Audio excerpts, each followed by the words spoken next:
So fully undercoated naman yung unit. Pina-extend ko sa builder para diretso sa flooring yung tubig. Ito medyo ano pa? Pwede pa. Pwede pa ito, maginis pa? Pwede pa. Ito nga no, medyo malipis na nga itong isa. Linis na. May napansin kami dito na kailangan ng palitan to. Spare tire natin na donut. Kissy. Chine-check ni Kuya yung mga hose para sure na wala nang maglilik ulit. Ang dalawang, bakit tingnan? Ito kailangan pinturahan. No? So mahalaga talaga na ipaangat nyo yung mga unit nyo. Alright, so 2 months na si Big Wolf. Dadali natin siya ngayon sa Shell or sa Caltex or kung anumang talyar na available today para ipa-safety and long drive check. Kasi nga first time natin na pupunta ng Pililla Rizal. Tapos sa susunod na mga linggo, Laguna naman para dun sa camping ng SEOC or Suzuki Every Owners Club. Okay, so kailangan safe si Big Wolf para sa biyahe na yun. Okay, so let's go. Tignan natin kung ano yung bukas na talyer. Gusto ko sanang dalhin sa talagang builder like for example si DA Surplus Minivan Manila. Kaya lang kasi layo sa Mayon pa Tapos yung iba naman Cavite, diba? So try ko muna dito kasi safety lang naman brake lang naman ang gusto kong ipa-check, tsaka yung under chassis, mga suspension yun, kasi yung iba okay naman. Gusto ko rin pa-check yung makina, yung parang pwede nilang masilip, no?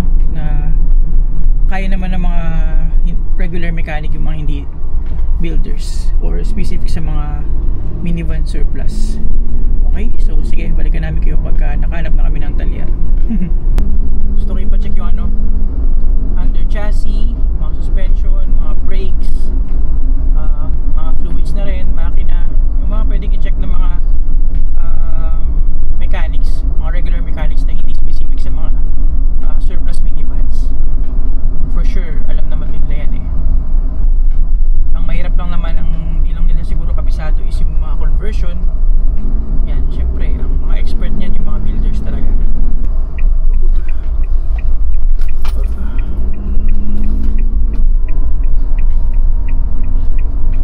Sabi ko kuya, okay lang doon na mag-park tayo dito. Sabi lang daw. May nakasama pa, dalawa. Ay, dito may isa pa. Ay, wala. Punuan. Ano mo? Mabilis lang. Sayang, punuan. So, puno yung Shell ngayon.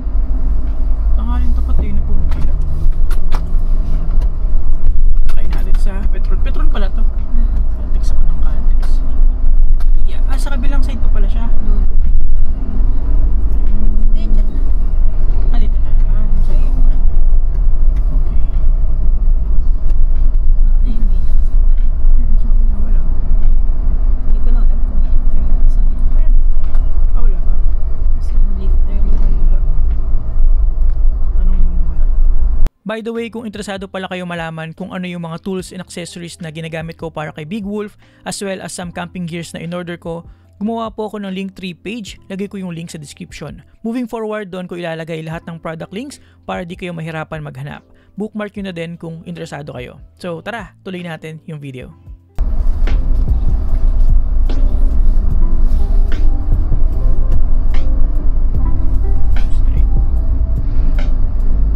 So dito tayo sa may Petron. Dito na natin papaano si Wolf. Then akit pa na tayo sa lunch habang nag-aantay.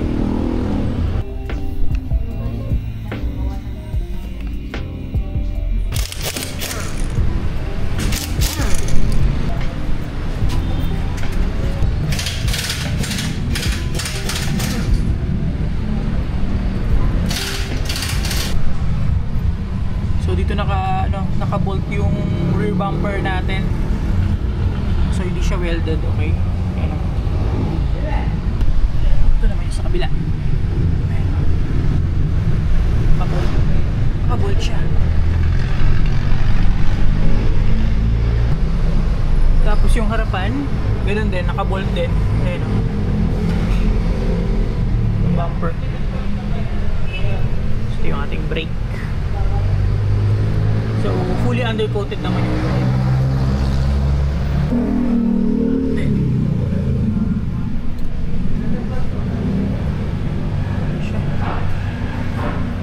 ito pala yung ginawa ginawa ko dun sa ano natin, fender lining kasi tumatama nga dun sa gulong, diba? So nilagyan ko ng ano dito para hindi na siya tumatama.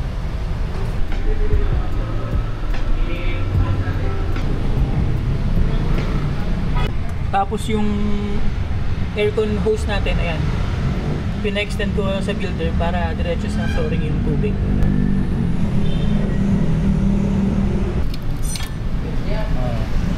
Ito medyo ano pa. Pwede pa. Yung isa medyo ano yung isa eh. Yung sa kabila, itong isa, yung kabilang side. Ayan, Mas magkapal pa to eh. makapal pa. Yung isa lang, no? Pero pag bumili ka kasi ito Diretso na, lahat na. isang set na to, Oo. apat na eh. Eto naman, kamusta naman to? Okay lang? Pwede pa to, maginis pa. Pwede pa. Okay. Diyain lang ng kunti yan. So ito daw yung ano, medyo manipis na itong isang to. Ay, ito nga no, medyo manipis na nga itong isa. Titibad natin, di ba? Para dito, no, pinagtigit natin. Manipis na tong isa. Ito, kumpara dito. So, problema ko, mahirap maghanap agad-agad, di ba? Kasi alis na kami sa 6. Ito makapal pa, no? Ano yan? Kapal pa daw tong sa brake drum natin. Linis na. Okay. So problema ko lang yung brake pad dun sa harap.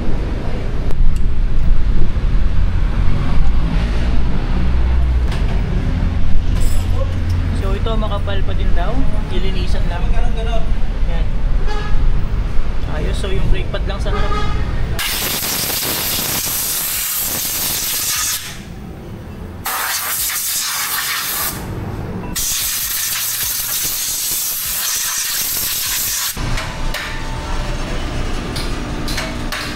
So ito na, inangat na si Big Wolf. Silipin natin. May napansin kami dito na bent yung kanyang oil pan.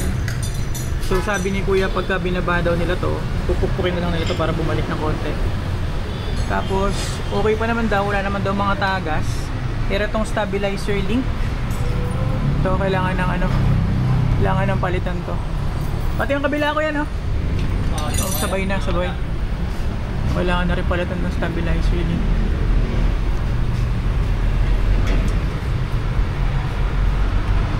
Pero yan, makikita nyo, naka-undercoat naman. Dito rin yung ano, spare tire natin na donut. So pag may nakita pa si Kuya na ano, problema, update ko kayo. So kailangan palitan yung brake pad, buti may nakita dito. Sabi naman ni Kuya okay naman daw tong LKC. Ayos. Kisi.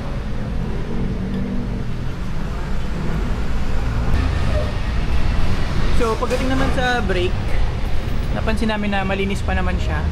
So legit nga na inayos naman ni FC Cars yung mga brake, hindi siya madumi. Yun nga lang yung isang pad manipis na, so pinapalitan ko na rin. Tapos yung stop link medyo kailangan na doon din palitan, pero hindi naman crucial kahit na hindi pa ngayon. Okay. Tapos yung sa likod, malinis pa din daw. Ano lang, makapal pa daw, lilinisin lang or nalinisan na.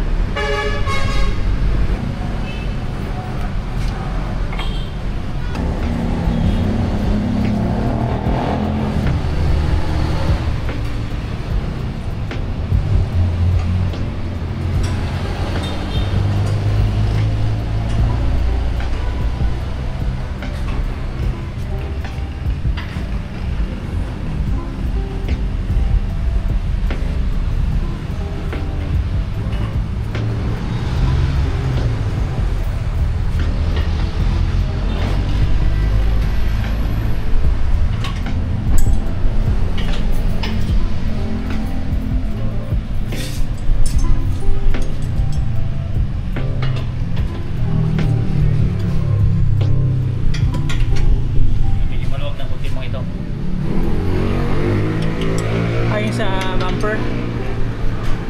Low bumper. Ano kasi yan yung nagkalik kami, tinanggal yan, so nahirapan siguro yung nagkabit sa nakailalim lang kasi siya. Walang puwersa siguro. Kasi pahiga. Ha? Mahirap pagpahiga. Mahirap pagpahiga. Pagpahiga, hindi ko lang ang persa. So ito yung nag-leak last time. Itong hose na to, tumatama dito. Ayan o, inayos ni Kuya Resty. Ayan, inayos yung angulo. Hindi na siya tumatama, safe na. Chine-check ni Kuya yung mga hose para sure na wala nang mag-leak ulit. Okay naman. Okay naman, okay. Thank you Kuya. Malayo na yung pagkano niya. Ayos. Nagalawang, bakit tingnan? Saan? Ayun. So may mga parts na nagkalawang daw. Oo. Yan. Ayun, Nilabot ng undercoat. Oo nga. So tinitingnan ni Kuya yung mga hindi tinamaan ng undercoat para pwede ko ipa-undercoat. Pwede ko ipaayos sa kung saan pwede napapayag na yung mismong part lang na yun yung may undercoat nila, yung hindi buo. Saan may pumayag na So, shop. ito, hindi rin na ano dito. Ayun daw, nabot. Kasi mapapansin mo naman yan kasi kulay black yung undercoat. Oo. Parang ito, wala rin. Yun lang kasi wala naman sila pang lift eh. So parang Ah. inangat lang nila kung ano lang yung maabot nila siguro. Which is understandable Pag naman. pa, ano, plastic to, patanggal mo muna to. Okay. Para mas maganda pagkatirada nila. Hmm. Kasi pag tinanggal nila ito, makukuha nila yun. Ano, pag-uubisa ng gagapang yung kalabang. Ito kailangan pinturahan, may ganong kalawang dito. Part na to. Ay, ito kalawang din to kaya no? Kalawang din, no? Oo nga no. Hindi ko napansin ito ah. Okay, noted. Ano kaya remedyo pwedeng gawin dyan na hindi pipinturahan ng buo? Ang mga nagbibintura na dyan, ano, body. Paano ko na lang? Yeah, okay. Walang kalawang, pati sa pintuan. Ayun na. Doon lang sa kabila. So mahalaga talaga na ipaangat niyo yung mga unit niyo. Kasi hindi niyo yung mapapansin. Kasi nasa ilalim siya eh. So noted, hanap ako ng pwedeng mag-ayos nito.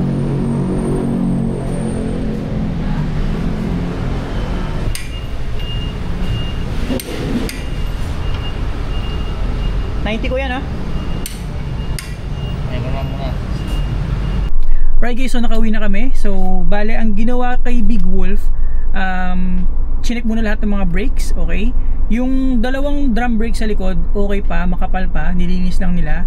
And then yung sa harap naman, makapal pa yung tatlong brake pads, pero yung isa sa harap, manipis na. So pinalitan na rin namin lahat, okay?